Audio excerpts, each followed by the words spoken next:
Hi, welcome back to Event Ready Podcast, where we talk about our roller coaster ride of being a live event artist. If you're a painter, calligrapher, or illustrator, this podcast is for you because we're about to uncover the secrets, the stories, and the struggles of the industry. I'm your host, Michelle. And this is Talisa. Ooh, okay. Hi, everyone. So we had our episode on calligraphy last time, and we had a really good chat with Isabel. Yes, such a good And one. now we're gonna talk about engraving. Your bread and butter. Yeah, it's a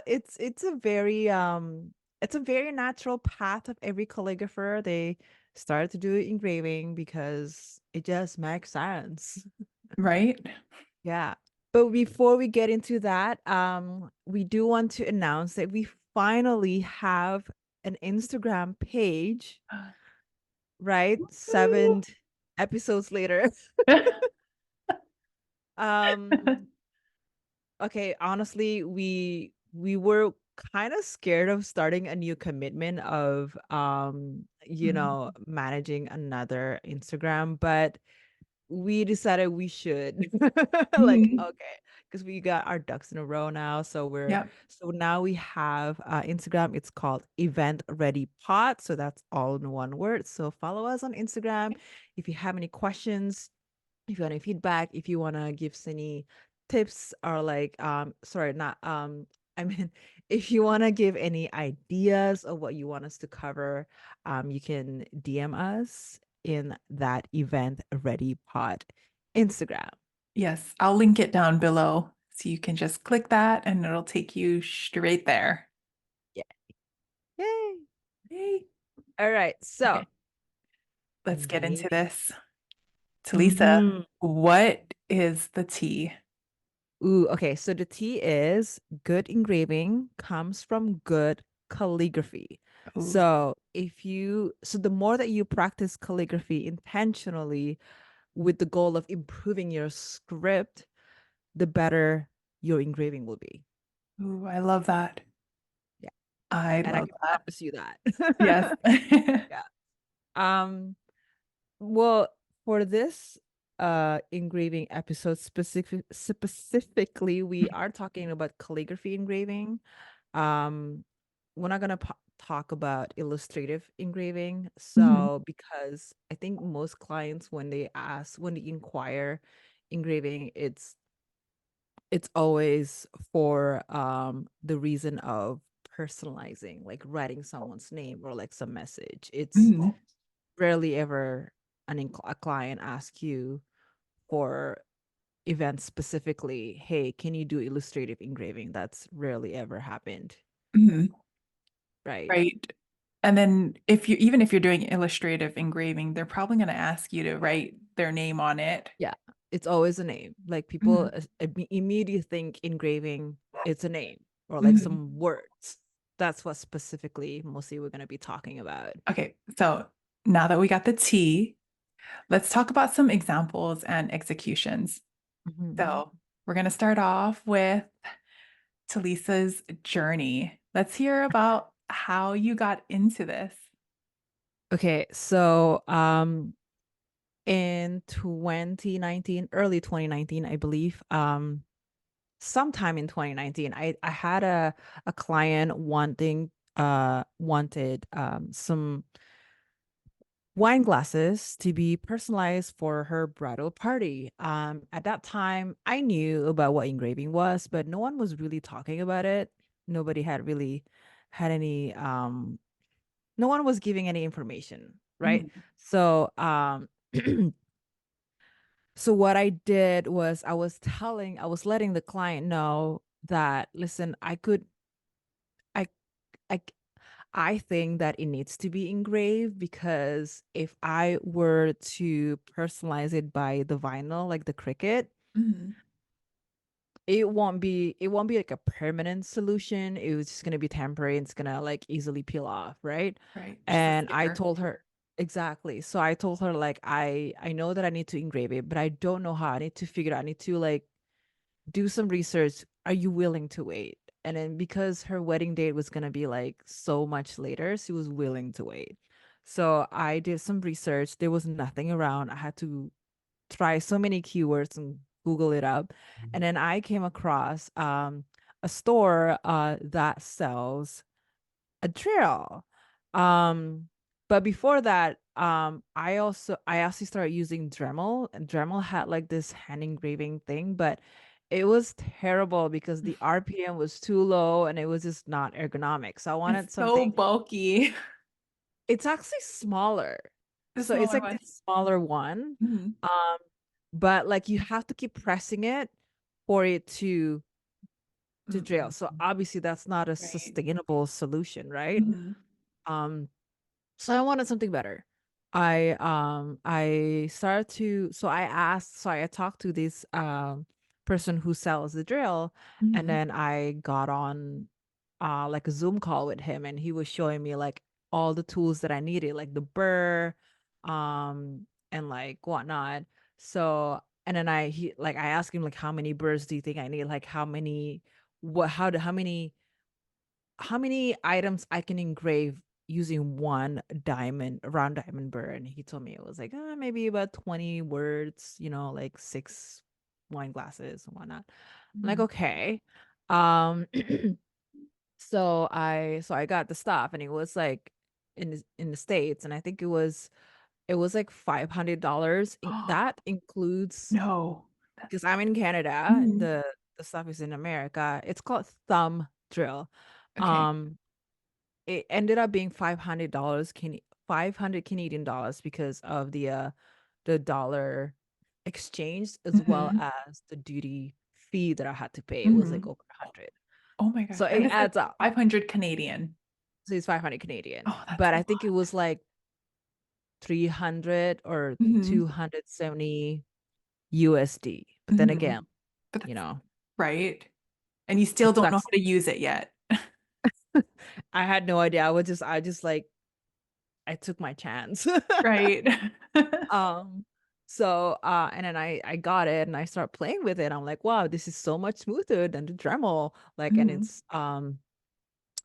it was just it was great. Like it was working, and I tested out using, glass, flat, curve and whatnot. So I figure like everything by myself. Mhm. I played around with for metals, I played around with like different kind of surface that you can think of. Mhm. And then I went back to that client and hey, I'm ready to engrave if you want to take a shot. Right? And then what I did was like I asked all my friends, "Hey, if you guys have any perfumes Mhm. that you want me to engrave for free, because For again, free. I'm just testing it out. I don't know if it's gonna turn out well, but if you want to like sacrifice your stuff, Yeah. I can engrave it. I'll engrave it for you." Yeah. For So free. this is literally what I did. Mhm. Um, yeah, so that's what happened. That's how That's I started engraving. oh my gosh, you totally took a chance even though you didn't know how to use it, and you were like, "I'm just gonna figure this out on my own." Yeah. And you Yeah. did a ton of research, and, like, I know that wasn't your only one. Like, I know after that you went into so many different, drills. So, after the thumb, what happened Well, okay, after here's the that? thing. Here's the thing though. So when I got the box of Uh-huh. that engraving drill, right? Mhm. There was like this part. I think I shared this story before. So there was a sticker label on the box, Mhm. which I like I removed because I wanted to see what's behind what's behind the price tag. And there was pictures of like nails and feet and toes. And I'm like, why I don't understand. Why does my box Wait have pictures of like wait, so you actually saw a thumb on yeah, like a toenails and then like fingernails and then like wait a Okay. minute. Listen, I don't do nails. So I'm Right. like it didn't nothing connects with me, but like And then it makes, and then I, and I realized it's actually a nail drill.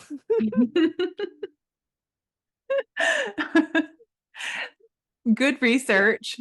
Good thing you Yes. peeled off the sticker. Yeah. And I was just like, I was kind of like, kind of gross out. Like, all I hear just like toenail, like someone was like,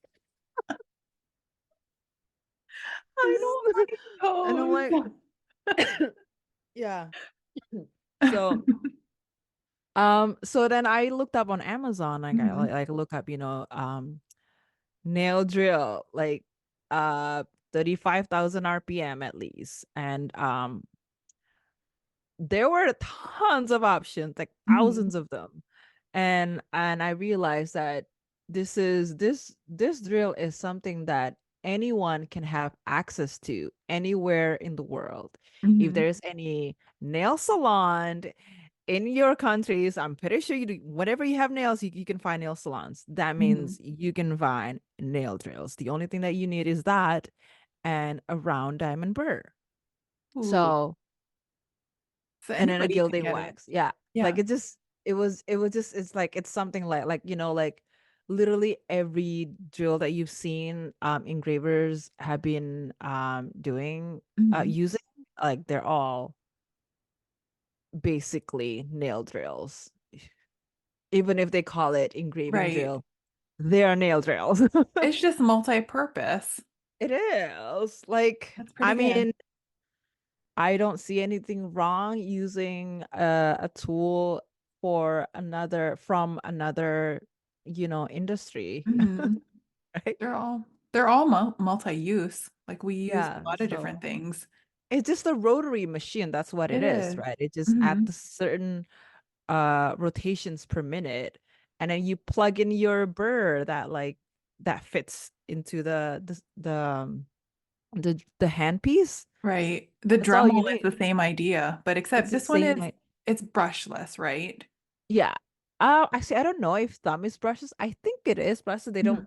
say that it is because I didn't really feel like the vibration. Mhm. However, I've had a drill that I ended up like, buying another one Mhm. because I wanted to curious, and it certainly it wasn't brushless. It was like, it made my hands so tired. Like it was Mhm. really bad for my hand. I'm like, okay, then that's also another thing that you need to look for is finding a brushless Mhm. nail drill that can go up to 35,000 RPM. Mhm. But for yoke fellow, anyone the yoki train, it goes up to 40K, which makes your engraving much smoother. Oh yeah. So That's my less favorite. strain on your hand. Hmm. That's awesome. Just So yeah, yeah. Okay, so yeah, must-have tools, which now Yoke Fellow is your favorite one, yeah, right? Okay. yes. So we have Yoke Fellow. What else do you like about the tools?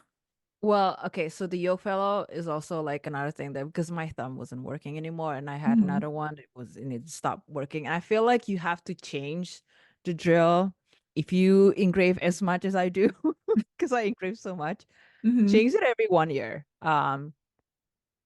I think if you have so many events and Mhm. do a lot of in studio, if you're a heavy user of engraving drill, you probably need to change like every year So because it's a machinery, like it's you're not meant right. to last. It's not. So changing 1 year is kind of a lot if you're spending like you spent 500. $500 on the thumb. That's a Yeah. lot to be changing Yeah, I'm every. like, I ain't no. I'm like, No. it's any machine that requires like those rotation, like Mhm. mechanics, it will slow down eventually, Mhm. right? And especially if you're heavy-handed, I think that'll also cause the machine to break down even faster, because you're pushing so much pressure. But if Oh. you're light-handed, Mhm. then it can last longer. Right. Yeah, Yeah, you try to prolong the life of it as much as possible. They're like exactly. pricey. You're still spending money on it. You want it to last. Yeah.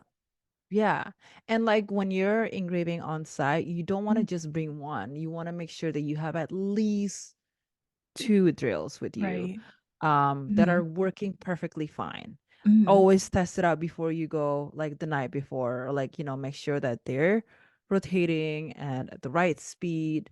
And for me, it's just like, in case something happened, in case the cord's not working, like, or Mhm. in case, like, I don't know, anything could happen, right? So Mhm. make sure you always have that extra. Um, Yeah, I take two. It makes my bag heavy, but I'm like, it's so worth it. Like, it's so it's small peace of though. mind. Well, when you carry like a million things like I Yeah, do. that's true. With like the pains and everything. I carry like everything in like a suitcase. So yeah, it gets Yeah, heavy, but yeah, like if you're just thinking about the drill itself, like it's yeah. not heavy. It's like It's the not. size Yeah. of your iPhone. It's so small. Exactly. Yeah. And that's another thing why I like the Yoki. It's just it's so small, like as big as my phone, and it's black. It looks so It good. looks so aesthetic. Like Mhm. aesthetically, it just doesn't look like, ew, it's a big ugly drill. Right. You know? Because clients really look at your presentation, Mhm. even the smallest thing. Right. Um, They notice. so they do. And then if the cleaner your station is, the better, the more professional you look, the more that they like. So Yeah, you have to match the aesthetics. yeah, I just like keep it simple. They Mhm. like, And so yeah, and sometimes it's you only get small spaces. I Like know your that table too. is so tiny. Like you can't Yeah, have something huge there. yeah, yeah. So, And it's exactly. So like you don't want to have too much stuff. mhm. And I like the fact that it's mobile. It doesn't require outlet power. So Mhm. Yeah, yeah, it's nice. very convenient. It is. Hmm. Okay, so with the drill, we have the drills. Okay. Yeah. And then let's talk about the burrs for it. Hmm. So the burst is the little bit, Mhm. in case engraving is new to you, is the thing that actually engraves, the little tiny silver, um, uh, the tip. So Shanks. be yeah, it's the same thing that you would see, um, when you're also when you buy a nail drill, it usually Mhm. comes with some burrs. Mhm. And one of them, like a few of them, if it's like a round diamond burr, like it has like diamond grid, that's the one I'm using. So it's a round diamond burr. So there's two types, okay?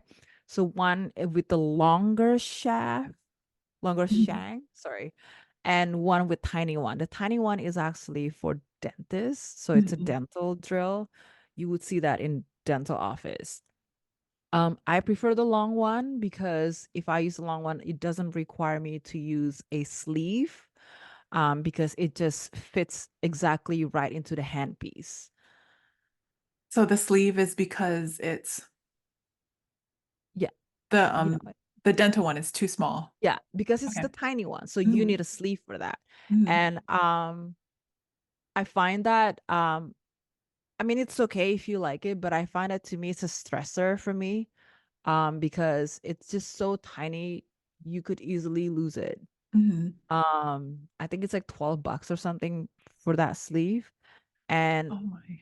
I'm just like the kind of person who, if because like who's if I want to work something in a very high volume, which is like almost a lot of times when I'm Mhm. engraving, it's always high volume, like, a lot of movement and whatnot. And I find that having to depend on the sleeve, it adds stressor.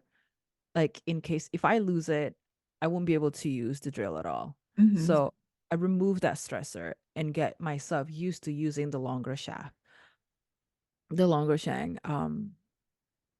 Yeah. Sorry, the bigger, yeah, the diamond round diamond burr. So yeah, I mean they both work fine. Mhm. It's just removing that stressor. Because I've heard stories of some people like losing the sleeve and then they can't engrave Oh anymore because my. it's so tiny. Mhm. It's That's like like as end of small the as like event already. yeah, the width is like as short as like your nail, so you can easily lose it. Yeah. It's not even like $12 is nothing. Like in Hawaii, if I were to order that, that would take like 1 week shipping. Yeah, Yeah, this I don't want to lose that. I don't want to be screwed over by a tiny little Especially, sleeve. I know, right? Not worth it. But it Mhm, overall, it's preference. So if that's what you started engraving with and you learn it and you're very comfortable with it, mhm. go ahead and use it. There's nothing wrong with it. We just want Yeah. to take out an extra piece. Yeah, I've definitely used both, but like Mhm. I find that it's just easier to use the longer shang, Mhm. and I find it, yeah, Yeah, preference. it Yeah. is preference.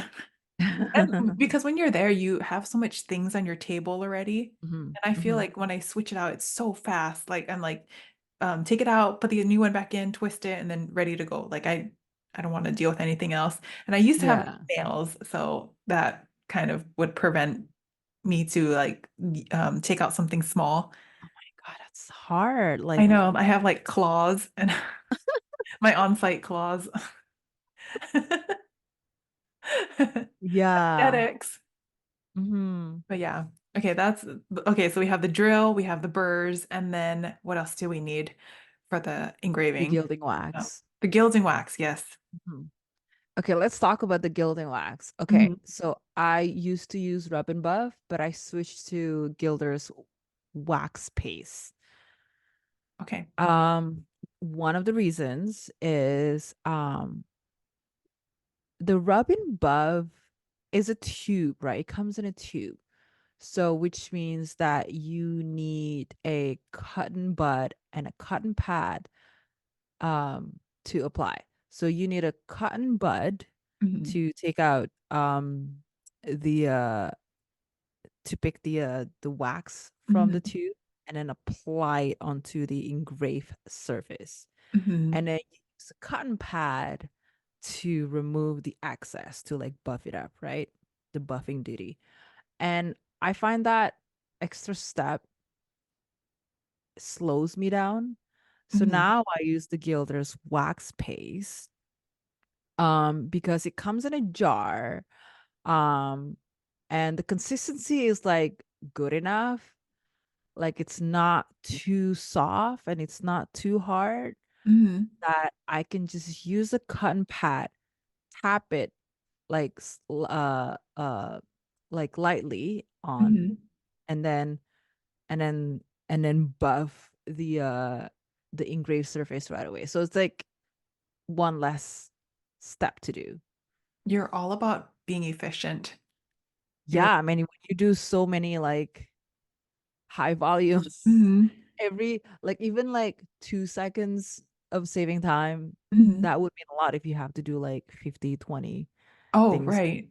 right? So it's Mhm. like, and it's less stuff to pack, less stuff to Mhm. worry. Again, removing the stressor, Mhm. removing the steps, efficiency, all Mhm. about that, right?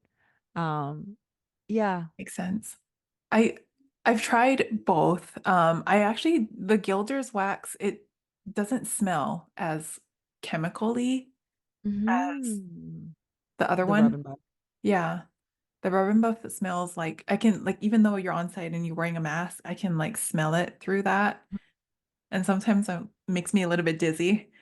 So Yeah, with the Gilder's wax paste wax.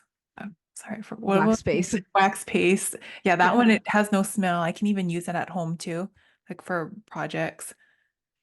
Why do you think there's like a smell to it? What I mean.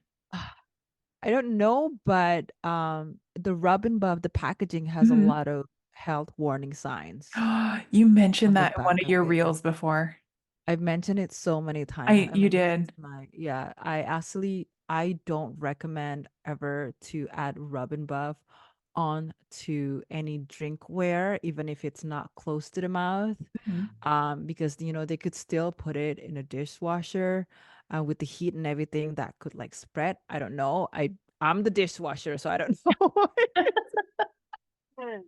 if it works that way. Like, listen, I have a Mhm. dishwasher, but I'm one of those Asian who like Yeah. use it as a You're faster anyways. I could just exactly. I don't See, I use my efficiency. I use my dishwasher to to just put all my stuff to just do an extra storage. Storage. I think all Asians can relate. But anyway, but if you were to have like something that's like rub and buff, if you use rub and buff on a drinkware because of the heat that might explode and it might not explode, sorry, it might like spread onto different surfaces. And I do remember that one of the health warning signs from the rub and buff is that it can worsen or make your allergy severe. Oh, Yeah. okay. Yeah. You don't want to set it off for yourself and then also for your client. Clients. We don't want to poison our clients. No, that's scary. Like how, what, you know, when it's shipped to you, like I received mine just in like a plastic Ziploc bag. It was just the tube by itself. Like it wasn't, there was no packaging on it. So I wouldn't have known all of this if it weren't for you. Yeah, I think some resellers are selling it without the packaging, which is technically illegal because, well, in Canadian What? health and health and safety measure, the Mhm. WHMIS, WHMIS, like you're supposed to keep that. You're supposed to um communicate to your consumers Mhm. all those warning signs. Oh, that's To really you're not great. supposed to take that away. Mhm. So I do notice that some resellers are not selling it with the pack with the actual packaging that has all Mhm. these health warning signs, probably because it's cheaper to mail it that way. But yeah, it has a lot of like I think it was like what Mhm. 5 health warnings. Mhm. Yeah. I actually Yeah. did look at that afterwards, and it blows my mind. I've never done Yeah, that. I So you, shared this on my Instagram.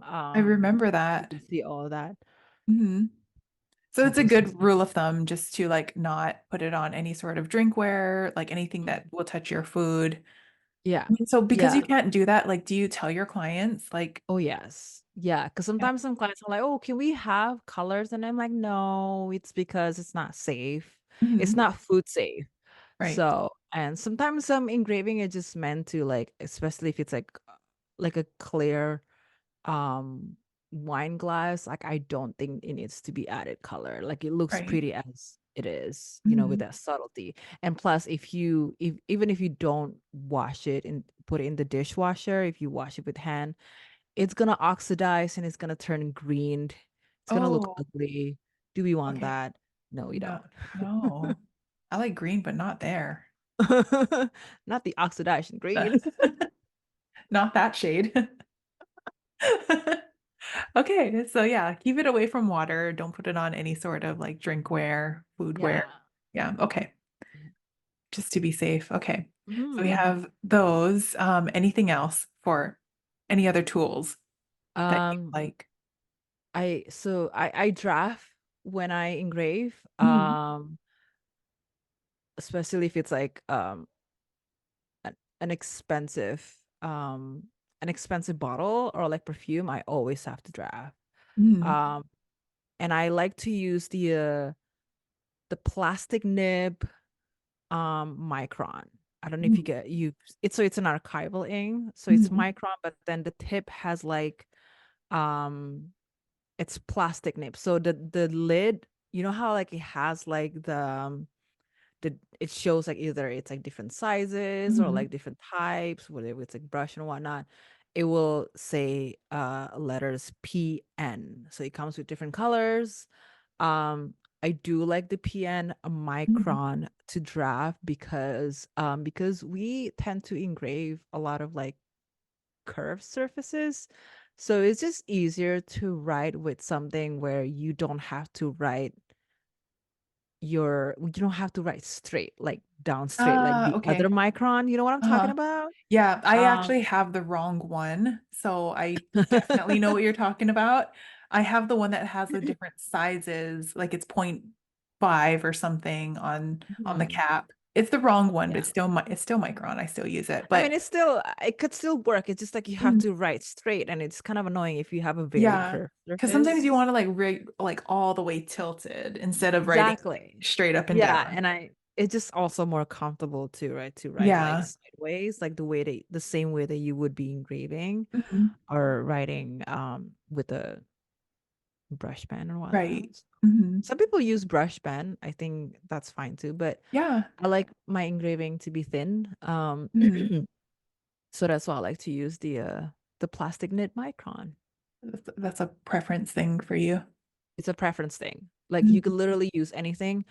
So but one thing that I wanted to mention though, Mhm. the PN micron sometimes can leave uh lines if it's like on a frost glass. Oh, Uh yes. so I would use a pencil for frosted glass. Right. Just a Like just regular pencil. regular, like number two, like regular. Yeah. I Okay. use like an HB, An like the HB. lightest. Oh, got it. Okay. And Yeah. then that one just comes off with like alcohol. Like, Hmm. you just wipe it off after? Yeah. I know Yeah. some people use the wax pencils, like the The Stabilo. oh, the Stabilo. Mhm. That I one. wouldn't use I think okay, so it works for some glass, but Mhm. I think it can most likely leave ghost lines on a lot of perfume because a lot of perfume has like some sort of layers. Mhm. Like Tom Ford has like this black dyed Yeah. glass and that will leave like ghost lines. Same as the Maison Francis, the MFK. The MFK, I think, It yeah. scratches like the red one, especially. Yeah. I noticed it on that too. Yeah. Those bottles are expensive. It's I Tom know Ford too. like the big size is like a Yes, thousand dollar. I know. Um let's not mess up. Yeah. Yeah. So What like ghost line? Yeah. Yeah, you don't want to mess up on that. So yeah. Micron would be the best. The PN Micron. Yeah. The Okay. PN micron. Okay. What else? Oh, the cushion. Mm-hmm. I always bring a cushion with me because even though the drill is like brushless, you don't really feel that vibration. There's still like a little bit of vibration sometimes, right? Like if you were to be engraving on a flat, like hard surface. Mm-hmm. I like to have the cushion because so then the thing doesn't roll over and it can just like and it kind of like reduce the noise, like it Mm-hmm. dampened the noise a little bit. It does. It does, right? Yeah. Because if you're engraving directly on a hard surface, the noise will like Transfer. exactly, and it gets even louder. Like I know. And you so, also don't oh, want to ruin the table in the store. or the perfume, it could scratch. That too. Yeah. You'd rather ruin your pillow if something were to happen. Yeah, like I've definitely accidentally engraved my cushion. Oh, I did too. I have a hole in it now. I can just patch it up. I know the little micro beads are like slowly coming out. Yeah.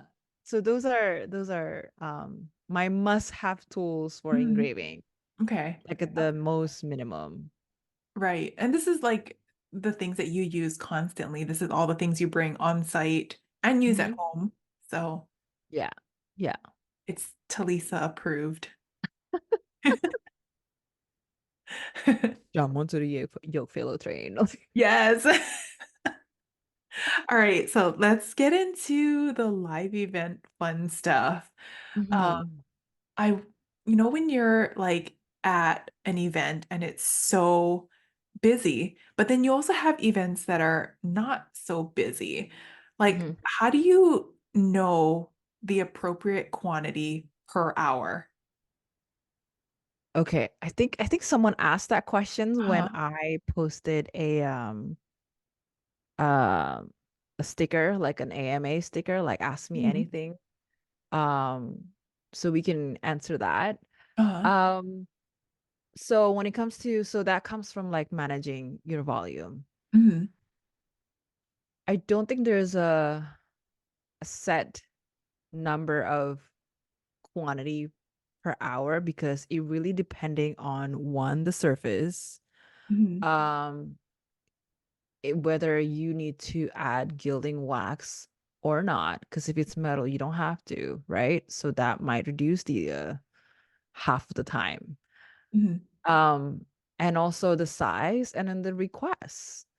So when it comes to, I find that uh wine glass and metal surface, uncoated metal surface happens to be the fastest. For me, it takes like sometimes it takes like 15 seconds, 30 seconds per name Mhm. or initials. Um, and that's without drafting. When when it comes to items that are like, like you have, if it's bigger, if it's like Mhm. longer words, that obviously changes like the factor that will slow you down. So you Mhm. just have to make sure that you communicate with your client. Mhm. um I usually always tell them, like, if it's a private event, which tends to be high volume, Mhm. then I would say let's just do name, Right. first name, Mhm. or let's do initials. But they're expecting like, oh, it's gonna be low volume, just 20 people for 4 hours. Then like, oh yeah, I can write an essay. I can Right. engrave like a whole book. It's fine. Obviously that's like a hyperbole, but but um, but I think what you just need to be honest with your Mhm. capacity. 'Cause some people can actually engrave fast, some people need more time. Mhm. So you just have to like kind Um, of know your speed, like know yeah, yourself, and then yeah, understand what kind of event you're going to be attending. exactly. So those are the stuff that you need to ask your client Mhm. when you are having that discovery call. What is the expectation? What are Right. we engraving on? What do you want to engrave? Mhm. How many people are you expecting? All of that stuff. And then you need to be honest Mhm. if it's feasible for you, or if you need to have another artist to join you at the event. Mhm. What you don't want is underperform, right? Wait, Right. deliver. Wait, under deliver. Wait, what's the word? You don't want to overpromise Over promise and under and deliver. and underdeliver. Yeah, Yeah, that would be the worst. yeah, because that is for sure an ingredient of not being Mhm. hired again, being called back again. Right. So you just need to be honest. Mhm. And there's nothing wrong if like someone can do maybe 100 engraving per 3 hours. If you can only do 60, then it's okay. Mhm. It's totally okay. Maybe you have a different ways of engraving, and then you just have to be honest with your client. Right. I actually, like, before my first engraving event, I got a perfume bottle and I did it the quickest that I can while still making sure that it looked good. And then I Mhm. timed myself and then multiply that by, I don't know. So take that time and then divide it by the 4 hours or however long you're going to be there. And then you can find out how many you can do in like the Mhm. hour. And I Yeah. think that kind of gives like a little bit like a realistic number. Mhm. Yeah. And as you continue practicing, you get faster and gets better. Yeah. So you It also need to, changes. exactly, you also need to give some time buffer to, like, to Mhm. talk to the client, like taking down, That too. waiting for them to, right, decide what you wanted. Those are Right. the things that you also need to consider. So it's not Oh just my like, gosh. Yeah. No, you're you know, totally multitasking when you're there. yeah, so that can slow you Yeah. down too. Mhm. So, or you can come up with a better process, like, so then it will be smooth. Like maybe have a volunteer. I don't know. Like maybe you can Mhm. ask. Sometimes they actually offer me, do you need a volunteer to help you? I'm like, yes. Oh, Can they yeah. write Mhm. down The the name, request? Like, right? yeah, because those are the ones sometimes takes longer than actually Yeah. engraving, Do you have right? someone opening your boxes too? Like if it's perfume? Yeah, I always ask Mhm. the sales associate or the client to open the Mhm. box because I always struggle. I don't want to rip the box. I know. I would rip the box. Because like sometimes they're so tight and I'm like, I'm not. gonna be responsible for that. So Yeah. I always thought, can you please open the box for me? Yeah. So at least they know like they did it. Like I Yeah. didn't mess that up. Right. Right. Good rule. Yeah. Because they Okay. wanted to like gifted it for someone else, right? So Yeah. And even if it's for them too, like they want the satisfaction of like opening it first, right? yeah, They want to, exactly. so Yeah. yeah, it's good to have them do it or have the associate do it. You can just ask them, like, hey, can you just help out? Like they don't know to open it. So if you just ask, then they start doing it Yeah. time after that. Yeah. Yeah. And then they're really fun. I always ask them like, "Hey, do you mind if you could engrave open the box for me while I'm engraving this one Yeah. before you, And they understand. And Yeah. then they see someone else waiting. I'm like, "Oh, okay, I'll open the box before I get Yeah. to the." Right? Or and then they'll pack it up too sometimes. And Oh like yeah. too I'm busy. not packing it up. Yeah. Like it's just like I'm just engraving, Yeah. everyone else doing that. Yeah. Especially when they see like, oh my God, there's a lineup. She needs help. Yeah, just, you know. Mhm. I know there are moments where your whole table is like flooded with boxes and trash and like Yeah. there's you engraving in this like tiny little spot. Yeah. And if a sales associate, they like offer, do you want me to bring the box with me and then I'll pick it up later? I'm like, yes, please. Like, Yes. I need Help some more me. space. No, yeah, I've done that. That's the Yeah. crazy high volume ones. Yeah. Sometimes it gets really high volume. And I Mhm. actually just had like an event where it's like a private shopping event. Mhm. And they had been like announcing like there's gonna be bottle engraving and then sorry, bottle painting and engraving on the Mhm. spot, and I knew that it was gonna be me. So I knew it was gonna be busy, and it was a good turnout. It was like for 3 hours, it was Mhm. like so busy. And mind you, I was engraving Mhm. and bottle painting. So and then like everybody has like its own ideas, like so there was a lot of like, communicating, like Mhm. give you them ideas of what I can do, and I can do it fast. And then so Mhm. it's so I definitely like at that time I'm like, okay, I need you guys to open the box for me while I'm working on something else, Mhm. while I'm painting or like when I'm engraving. So Yeah. No, yeah, it it's pretty helps. wild. And then they're usually really friendly, I've noticed. Like they want to help. Yeah. Yeah. People are really nice, Yeah. they're very polite, so Mhm. don't feel bad about asking them. You know, you talked about being efficient, but how do you feel about drafting or not drafting? Well, I draft. Okay, there's two what is it? Okay, there's a reason why I draft and there's no reason why I don't draft. So okay, when it comes to like a high volume event, Mhm. um it's like, like 100 people or like 50 people. And if it's like an item that's like not expensive, Mhm. like say like a $2 worth of, a keychain Yeah. or something, I Uh-huh. don't draft. Mhm. I just at least just like draw a baseline, Yeah. just to make sure that it's straight. Mhm. But if it's an event where it's lower volume, and a high price tag, products, then I will always draft, Mhm. because there's like there's no room for mistakes. Like people only buy once, right? Yeah, right? Um like I think there's no shame in drafting a high price tag product, Mhm. because some of these products are so expensive. Yeah, we're just Right? yeah. Exactly. Like So $1,000 for one bottle.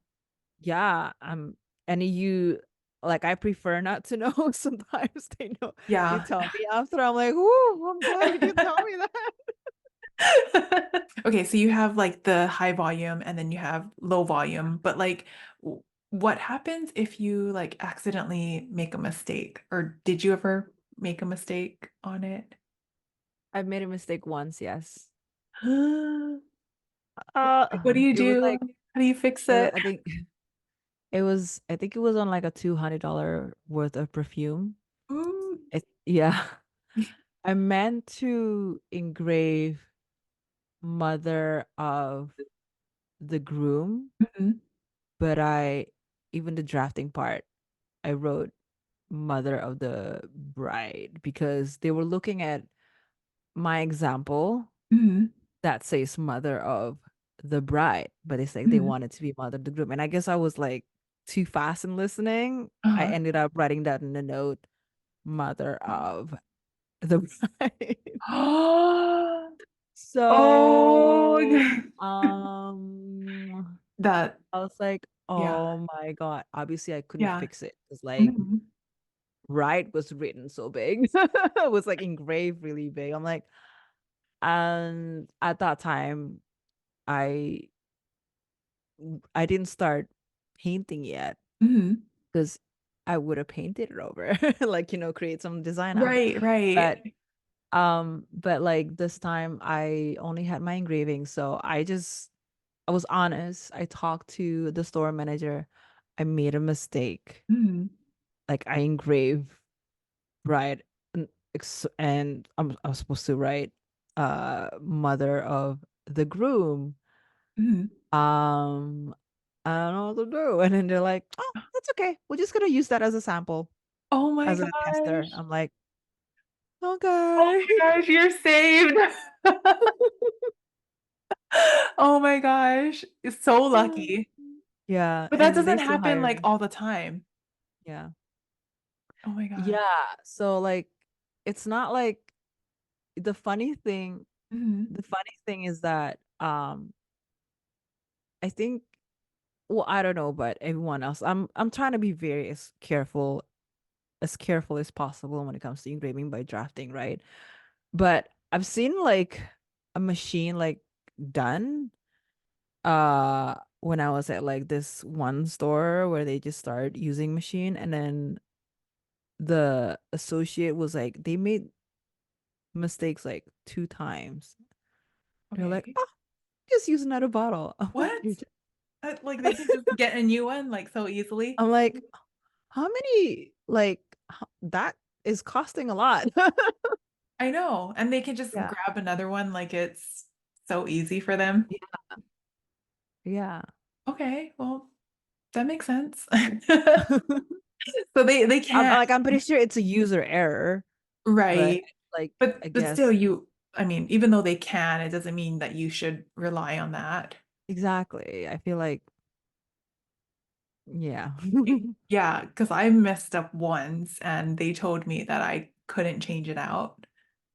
But I think it also depends who you ask. Mhm.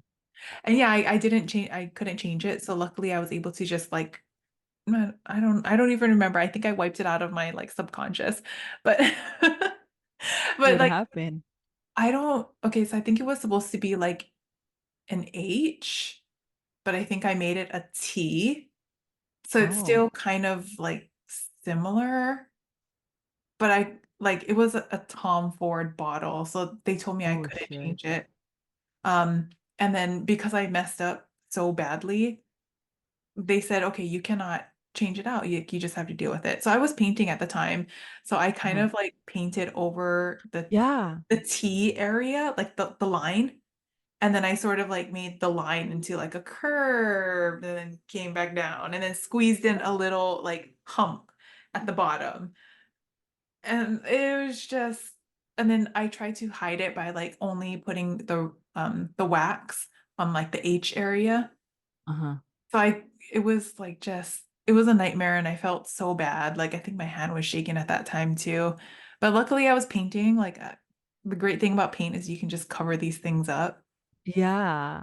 But yeah, I've so I don't, I've yeah, also try had not to mess up. you know what? There was also another time when the sales associate wrote the name they spelled the name incorrectly. Um on the memo that I was getting. Like this Oh, is it's there. It was their it error. was there for like Okay. that was like, oh, and then they were about to blame me for it. I'm like, I still got receipt. This is what you wrote. Yeah. And then Literally, if like, and I spell it out like each letter.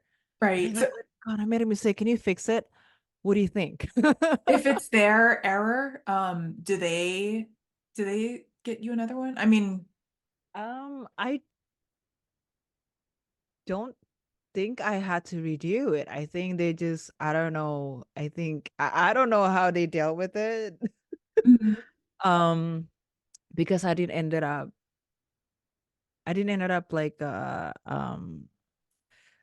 they didn't ask me to redo it. He just realized that it was like his fault, and I guess like he just ate that up out of his commission. I don't know. Oh, Um, like oh it was no. so busy too. I'm like, Yeah.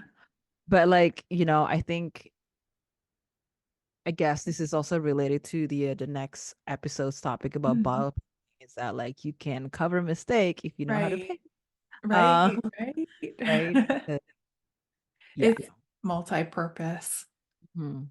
Oh my gosh. Yeah. So try not to make mistakes and Yeah, definitely because that draft before. exactly. Okay. That makes sense. Yes. I mean, if it was like a $2 keychain, then yeah, I mean, you Yeah.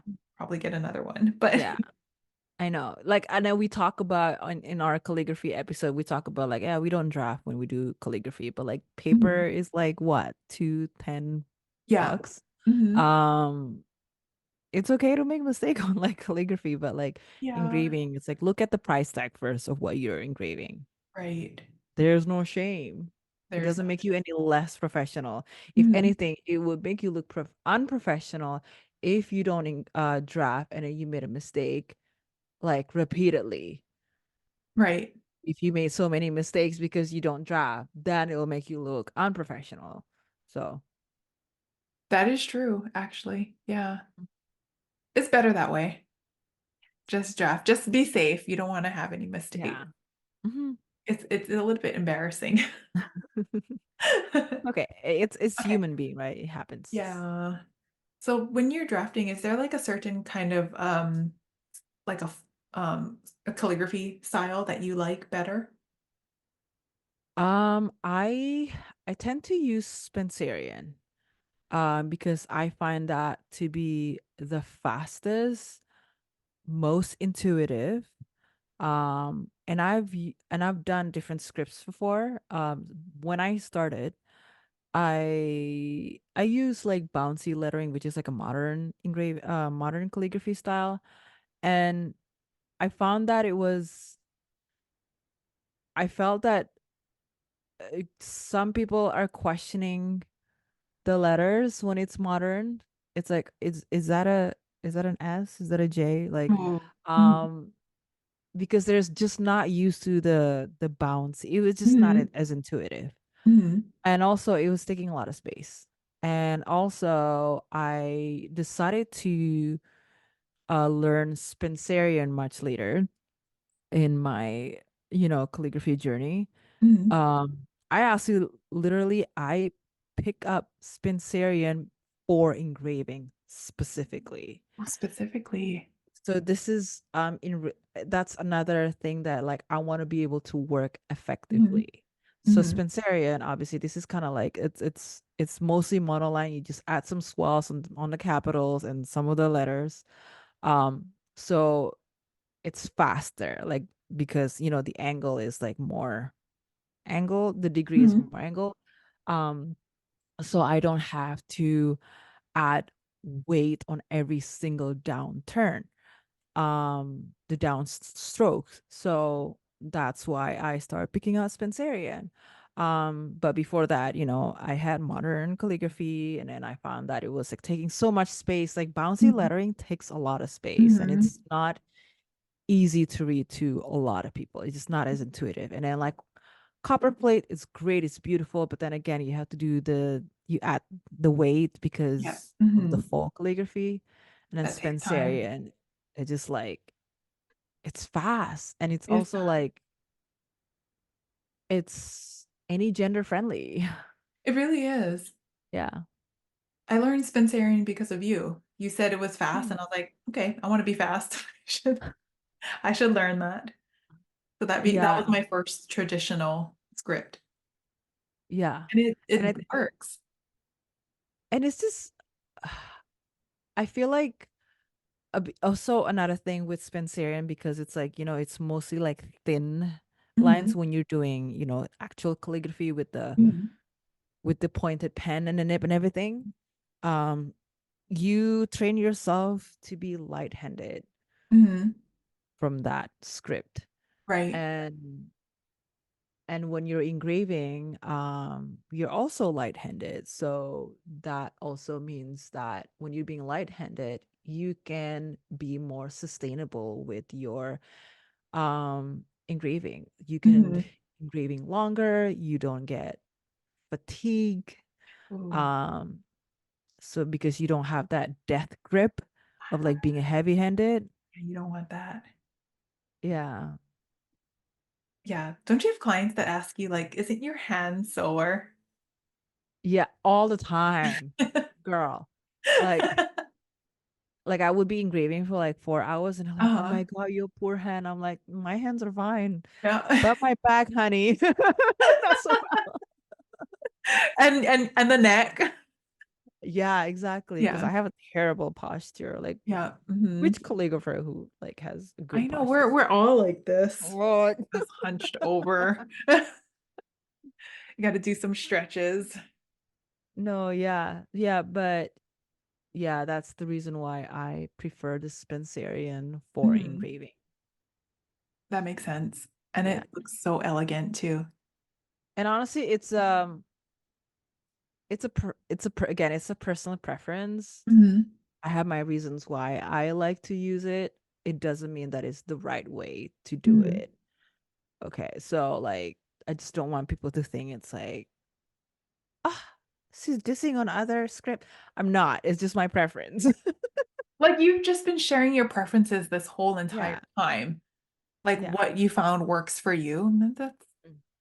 it works for you, and you're just sharing it. Yeah, People exactly. you can take it or leave it, but it's Yeah. Lisa approved. Okay, Yeah. so we talked about the script, speaking of, like, like, the different surfaces, is there, like, anything that you would stay away from, like, not engrave? Oh, yes. I've definitely had some requests from clients like, "Hey, we'll have this like event and we want you to engrave this," or like, um, and I'm like, "No, we're not gonna do that." So I don't engrave any electronics. Like I'm talking about like a phone, Mhm. tablet, smartwatch, any electronics or like headphones, Uh-huh. AirPods, all that. I don't touch them. Okay, why? Uh, the reason being is that they're very sensitive. Like I think like the any tech stuff. Like I feel like if you're Mhm. engraving, especially if you're like heavy-handed, um, it might have an impact on the products. Like you might Mhm. like, it might what is it? Oh, like, alter the whatever electronic Yeah. little Well, thingies in first you there. lose exactly. First you lose the warranty. Oh, Um, right. yeah. So if you notice, like See. for example, like Apple Right. products, Mhm. they always say like personalize it or they call it engrave it, Mhm. but they don't actually engrave it. They're using UV print. Oh, that's so smart. Yeah, because it's barely touching the surface. It's Yeah. not a deep engrave. They don't even Mhm. use a machine. It's like a UV print, right? So it's basically It's almost paint. like a laser light, Yeah. Yeah, laser exactly. laser printing or whatever. Yeah, because they obviously know they don't want to like messed up and then the product's gonna That be makes sense, flawed, right? right? Do you know what's Um, funny is I never got that option when I ordered my iPad or my laptop because I was like, "I don't wanna ruin the surface of it." So I just never got it like, engraved by Apple. Like, I I never think chose if you that order option. online, like I order mine online and then you could Right. No, no, ask yeah, that's what the I'm person. saying. I never opted for that option because I was scared Mhm. it would ruin my product, but, like But now I know it's painting. Like you're they are painting Yeah. on it, but Yeah. we're not They're supposed to engrave it. yeah. They say engrave, like the Mhm. sales associate say engrave. It's Mhm. probably because that's the term that people will understand. Right. You can't say you want your name printed on your You don't iPhone. want to, would you like your name UV printed? Like, I'm like, what? No, give me my phone. Like, what do you mean? Right. Okay, that makes total sense. Yeah. Because like About if you like say if you're like engraving like electronics, Mhm.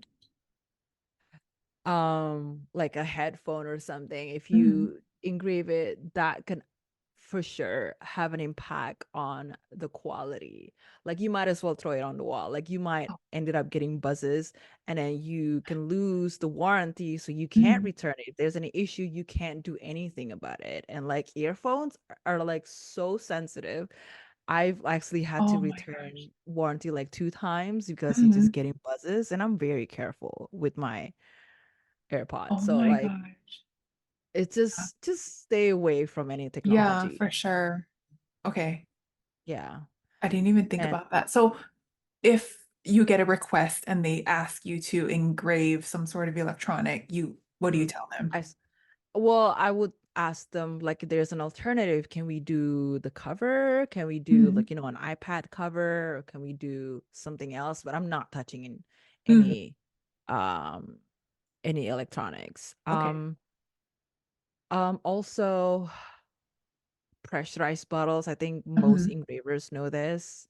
Mhm. Pressurized bottles like champagne, Mhm. um, kombucha, any pops, anything with like Kombucha. bubbly. Right. um, it can explode on your face or much later on, when the Um, client hand it. that sounds like a lawsuit. Yeah, I actually heard some people got sued Wha- because of that. Someone engraved a champagne What? through a friend of ours. I mean, yeah, it's the US. We love to sue people, apparently. But Yeah. I can see that because it's so dangerous. Like your Oh, glass is going into your I don't even know. Like it's a safety thing. it Like, is. like, yeah, and even if you're lightheaded, it can Mhm. still explode Mhm. You're putting a micro week later. cracks into the bottle. Yeah, it can like it's just a like yeah, don't even think about it. Yeah. Okay. So no It's scary. Like electronic and no pressurized bottle. to me, it's not so much of the lawsuit. It's more about losing my eyesight Yeah. or like losing someone else's eyesight. Right, right. That's the Like, worst. I had a yeah. client before that asked me to do something to their bottle, and she said she was going to take it on the plane with her. Can you, can you imagine if that was engraved and then you take it up in the sky and then, yeah, that Oh, would have been damn. so bad. Yeah. You know, Would and that happen to like a non-pressurized item as well? No, right? If it's I don't perfume, think it's so. non-pressurized. Yeah, it's just when it's No, just pressurized. when it's pressurized, because then the pressure changes when you Ooh, makes travel. sense. Yeah, you're right. Yeah, Didn't think about that's that. actually like why I started painting too. I was like, well, I mean, I can't engrave it, so you might as well do something else to it. Yeah. Yeah. And some things like when I'm engraving, I also Mhm. bring my any engraving events, I always bring Mhm. my backup, which is my oil-based paint. Oh, yes, paint your paint Yeah. pen. Sorry, yeah, paint pen, Mhm. or my acrylic ink, Mhm. because sometimes you just have someone giving you like, some electronics. I'm like, I can't, or like some non-engravable stuff. So Right. I'm just like, okay, I'm just gonna like hand letter it, okay, Yeah. um, Yeah. because you insist. um, I had that too. I don't know, it's just good to come prepared. I think that's why yeah, my of bag is course, so heavy. I'm bringing my whole office. my whole Heavy. studio. Yeah, my whole studio. I'm like an art store in a box. Yeah, Yeah. yeah. Okay. So we talked about all of that. Okay, let's get to the actionable advice. Mm-hmm. So, So, well, I think when if you have never done engraving before, mhm, and you wanted to pick up engraving and you're already like a trained calligrapher, mhm, uh, then you can start you should experiment first, before you mhm. start taking the jobs. Um, it might take time, or you can have a shortcut Yes, yes. because I have a course. Oh. Shameless plug. Yes. Um, but listen, I think you can either take the time or you can take that shortcut. Like I think it's totally up to you. Mhm, And like my course is basically has lifetime access, so you can learn anytime, on at your own pace. And I also have a mhm, Discord group, so where all my students can have access to me pretty mhm, much anytime if they have like a questions about, oh, can I engrave this, or like, oh, this does not look good, like what can you do with it. So I think, um mhm. like I That's really care about my students in a community that I feel like, like I don't want to get lost. And if they have any questions, if they send me a DM, I just ask them to go onto this course so then everybody else can learn. mhm, Like, sometimes I don't claim to know everything about engraving. I mhm, think there might be some still stuff that I'm gonna find out later on. And that's where I like usually let my students know like any new findings. But like I've engraved like ten thousands over ten a thousands of stuff. lot. So Yeah. I You probably know have all the surfaces already. yeah, Most of like I them. most of them, Yeah. you know. I remember But someone was like, what kind of surface is this bottle?" And then you were like, "Yeah, you just use that pen. You just use that on it." I was like, "Oh, she knows like everything." It's it's so just helpful. it's a lot of experience, Mhm, right? And that's what the investment is coming from. Like, I've mhm, done all of the experiment, so you mhm. don't have to. Yeah. No, it's a shortcut. You either can spend all this money and time and do it yourself, or you can spend almost the same amount and just learn from someone who has done all the work for you already, Mhm. and you get ahead faster. So you save Yeah. time and you also like save money too. We're gonna girl math this. So What's the girl math? the girl math is you spend this amount of money for Talisa's course, but then you save on tools and you save on time. So basically, what is it? Is it free? No, the free is like you're so ready and then you get hired and it pays off. I don't give the tools. I just Right. wanted to give No, no, that no, you don't give the tools. disclaimer. You save the But you money. have to get your own tools. Yeah. But at Mhm. least you know what to get, what tools to get. You don't have to keep trial and error. Let's skip that Yeah. trial and error phase. Mhm. Um, you're ready earlier and you get hired faster Yes. and it pays back. And it's like you're not paying anything. Girl math. Right. Girl math. And because you paid for it a long time ago, it's already free.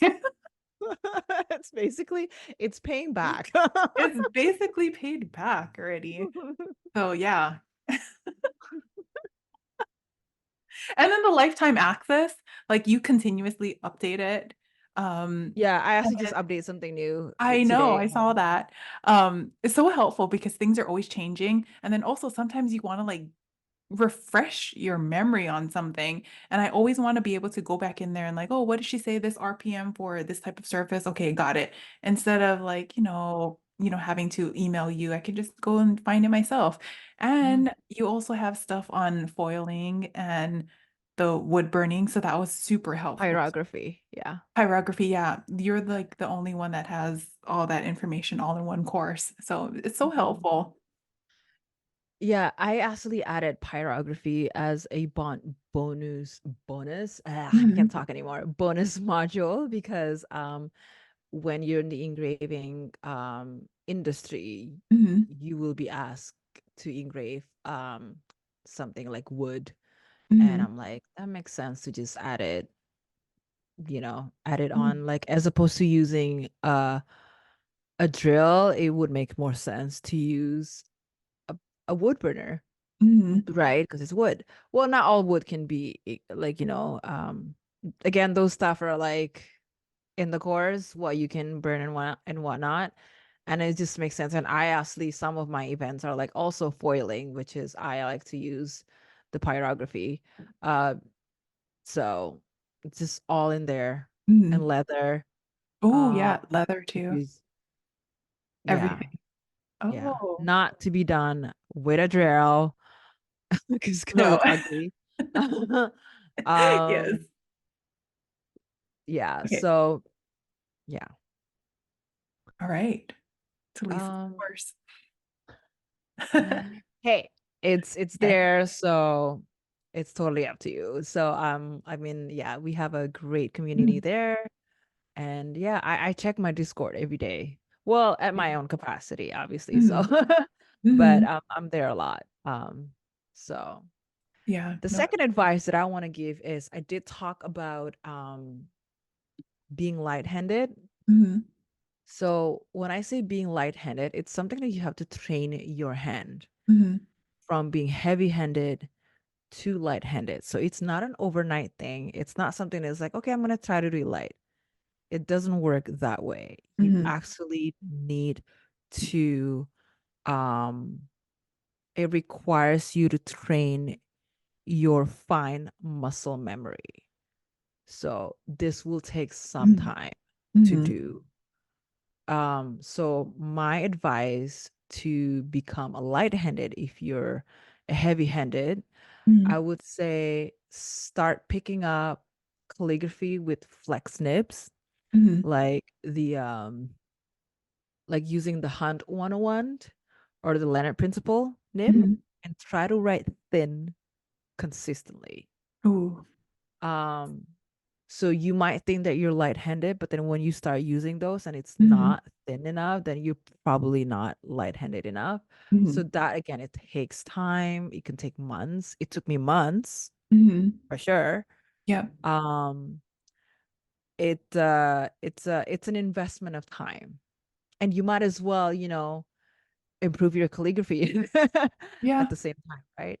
So Mhm. this is it's great for long term being light-handed. You were Mhm. able to engrave more, like longer hours. You don't get fatigued fast, and it's better for your machine. Mhm.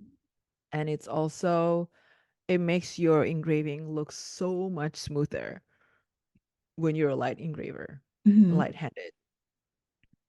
It does. And then you hold the pen correctly, so then your lines, like, they don't feather as much. Exactly. Yeah. Yeah. So yeah, because I always tell my students like, let the drill do the Mhm. work. You Mhm. should be digging. If Mhm. you're digging, you're not doing it right. So Yeah. just in order to train your hand Mhm. is to use a flex snip for calligraphy.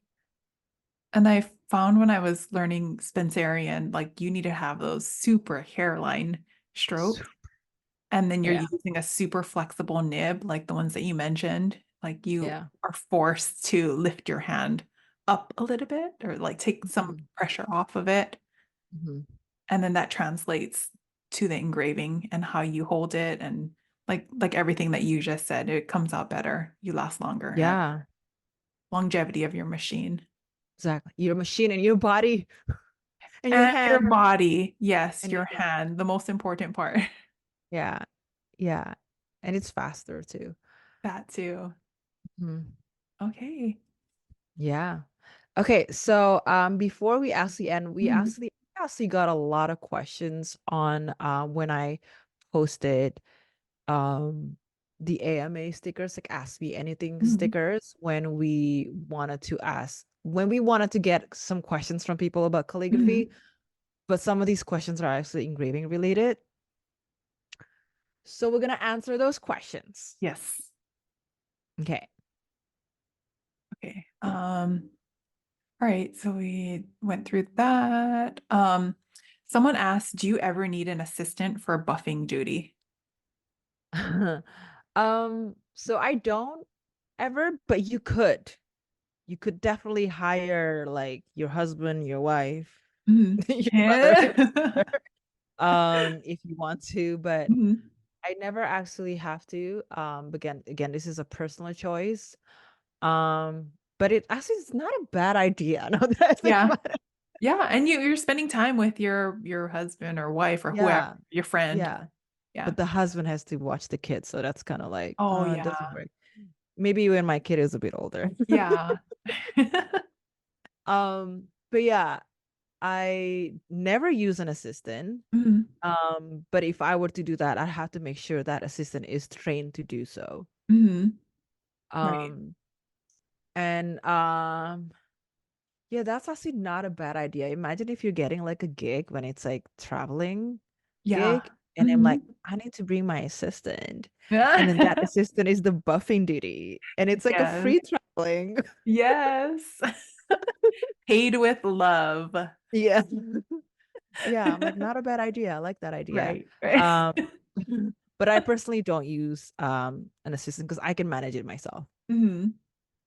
But I will definitely consider it next time. Yeah. Oh no, I would definitely do that too, especially for like super high volume, like anything to Yeah. make it go by faster. Yeah. Yeah. Usually if it's like really high volume, if it's Mhm. local, I usually just get another engraving artist to just join with me. Oh, okay, that makes So sense. then like we can cover enough time. We don't Mhm. rush it.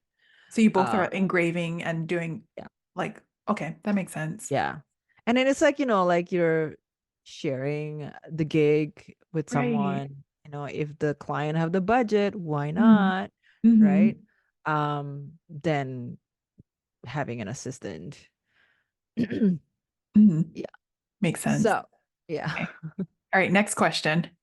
Oh, someone said I get super nervous and my hand shakes. How can I get over that? Um, Make sure that you get enough sleep before Mhm. the event and reduce the amount of caffeine you're taking. Mhm. Um, a coffee can actually make your hand shaky. Mhm. I actually quit coffee for engraving. Oh. I'm very committed. That is so that's like ultimate commitment to But your it also engraving. hurts like it's too acidic to me too. So like I quit. It Mhm. was just the right times. Like my body tells me, like, girl, you start engraving. We are not We're we're not not gonna get any besties. time Yeah. anymore. Yeah, we're breaking up. Um, but yeah, reduce the amount of caffeine. I actually Mhm. drink a different, like an alternative, Mhm. like it's the adaptogenic mushroom Mm. coffee. So Right. there's no That's so caffeine. popular now. Yeah. Yeah, so it just helps me concentrate better. Mhm. Doesn't the jitter, the Mhm. jitters, doesn't give me the crash. Um, and I don't know, I feel so much better. Like I've been off for so long Mhm. now. And it tastes amazing. And it doesn't hurt my stomach. Like it's good in my stomach. It's Mhm. not acidic or anything. So yeah, that's what I've been drinking Oh, as that's so opposed good. to coffee. Mhm. That's a really healthy alternative. Yeah, it's healthy too. So Mhm. I don't know. Me and coffee are still going strong. Like, I'm so happy for you, girl. thank you. It kind of Okay. sucks. Like we just got that like Nespresso machine when like the time when I like decided to quit coffee. Mhm. But I used the steamer thing. Not the steamer, well, it is a steamer, isn't The it? The milk thingy. the frothy, the Yeah. foam thing. And my husband doesn't use that. Like he loves his, Oh, yeah. okay. So So you can use the frother thingy with yeah. your mushroom Oh coffee. no, I don't use that. I mean, that's for like the liquid that I use. This is Oh, completely off topic, but oh, like, yeah. okay. At least you're still making use of Nespresso. Okay, next question. How do you manage to rub and buff when there's more of a rush than usual? So I think this is why we want to communicate with the client what the Mhm. expected volume. This is obviously when it comes to a private event where the volume is expected. Like Mhm. you already know like the RSVP based on that. Mhm. Um, so but if it's like when it comes to like in store, it's very unpredictable. Sometimes Mhm. it's so busy and sometimes it's like dead, Mhm. right? So what I would do is I would basically, well, first I like this is why I like to use the Gilder's Paste wax.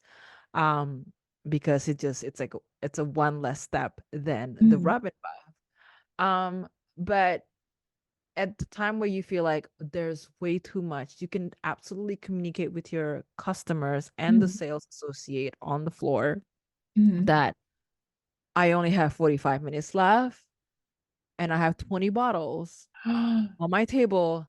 I Yeah. cannot take any more requests. Just Yeah. communicate. Mhm. Communicate is just the only way for you to get out of that situation. Yeah. So Mhm. um as long as you're honest about it and like, and then Mhm. they'll understand. They'll stop making the customer, Yeah. offering to the customer, right? Mhm. You just have to be honest Yeah. with them. And they're usually very accommodating when They're you very let them know the understanding. truth. Yeah. I've definitely had a time when I had to stop Mhm. taking requests 1 hour and a half before because it was Oh, just that that is. insane. It was just too Oh, many things going on. wow. And they're like, That's okay, really good time management where you yeah, can see that and you still have an hour and a half left. yeah. And I would send them like if you want to know when I'm gonna be here next, I'll send you my Mhm. schedule. That's so So smart. Okay. And what yeah. does that usually happen around the holidays or like what was that like a random time of the year? Usually holidays Holidays. or Yeah. like any like Mother's Day. Oh, okay, like That's usually special holidays. I like a mean, that's special usually when occasion. we get Yeah. hired anyways. Yeah. So, Okay. No, that makes sense. mhm. Okay. And then we have one more question. How long do you manage? Oh, how do you manage the engraving noise? Oh, that's a very good question. So usually when it comes to in store, that's not an issue because the music is louder. But when it comes to a private event, whether it is wedding or PR events, brand activations, Mhm. sometimes I'd have to stop engraving during speeches or any presentation, Oh, depending on the surface. If it's like mhm. something that's like it's gonna make a little sound. Right. Then I usually ask the itinerary if it's like a PR agency, like, hey, is there gonna be a presentation Mhm. um during the event? And it's like, no, it's just gonna be there, go in and out and then just chill. But if there's gonna be one, like sometimes it's like, they're inviting like media Mhm. people, then they want to talk about the product. And I'll tell them I'm not gonna be engraving at that time just because I don't want to create a noise. So you just again, communication, Mhm. knowing what to ask. So All of important. that. And if yeah, and if it's like, the speeches, you could tell if it's like a wedding thing, then Mhm. you happen to be in the same room Mhm. as the event, then I would tell the client I'm going to stop engraving during the speeches because it's going to, or you can put me in a place where I'm far away Uh-huh. from the speeches, maybe like put me in the entrance, Right. so then I can keep engraving. So like things like that you can just communicate. That's really good anticipation for your Mhm. events. I thought you were just like having one ear open and then engraving. Because I do not want to be looked at. It's like, Mhm. like, what's that Yeah. noise? Sounds like a dentist. Awkward. We have a dentist here. Right. Yeah, you don't want that. So anticipation, communication, all those Mhm. things are really good to have before you go Yeah, into the event. exactly. Yeah. I think that covers all the questions that we Mhm. got, that we went through. Yep. We got all the questions. All right. Well, we covered so much. We did. This is This going was to a be a really good long one. episode. Yeah. Hmm. Yeah, it's a long Thank you. episode. Thank you for listening this far. Yes, thank you. And please, please let us know if you have any feedback. Rate us 5 star, please. And next episode, it's gonna be a fun one. This is Michelle's bread and butter. Ooh, I'm so excited. I have like a whole thing I want to talk about, but Yes, yeah, we'll get we're into gonna that talk. next week. What are we talking about? Oh, yeah, we're gonna talk all about it. It's bottle painting. Yes. Ooh, bottle painting. Yeah. So it's a sister niche of engraving. So this is gonna be a really fun topic. Because I think a lot of people are starting to learn about it. And Michelle does a lot of bottle painting events. So she got tons of Ooh. things to Yeah, share. yeah, So everything, all the things. So we'll yes. definitely get into that. Awesome. All Yay. right, All yay. right, so we won't stay any longer. Thank you again for staying with us, hanging out with us. Hope you enjoy the tea. And don't forget to follow us on Instagram, Event Ready Pod. Like and subscribe if you are listening on through YouTube. And have And a great have a great rest of the day. yes, we will see you soon. Bye. Bye.